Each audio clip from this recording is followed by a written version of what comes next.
moji roditelji su me dali u jednu trgovačku školu. Ja sam završila samo 4 razreda građanske škole.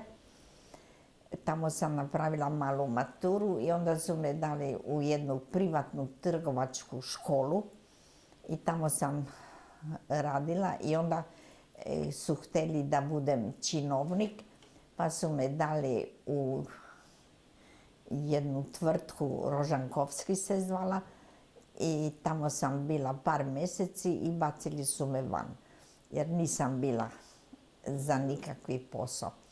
Onda su me pokušali u trgovini i vidjeli su da ni za to nisam. I onda su me pitali na koncu šta hoću. Ja sam rekla, ja ću biti šnajderica. To je šnajderica.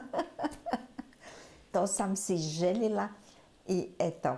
I bila sam presretna i onda su na koncu pristali i ja sam onda išla 3 godine u zanatsku školu u Zagrebu u Klaićevoj ulici.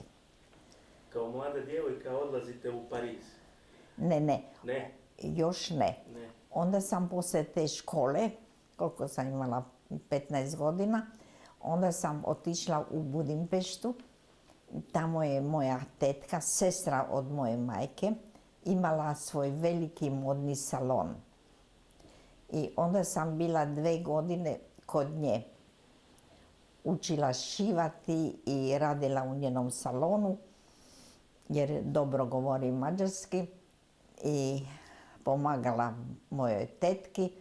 I onda je ona, pošto je putovala stalno u Pariz, ja sam imala 17 godina, kad mi je ona omogućila da idem kod Nina Ricci.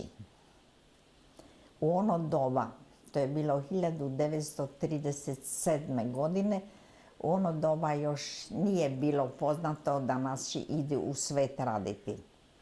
Osim Hercegovaca koji su imali one torbe, ako se sjećate, pa su sa tim torbama putovali po celom svetu. Iz serije Prosjeci i sin. Da.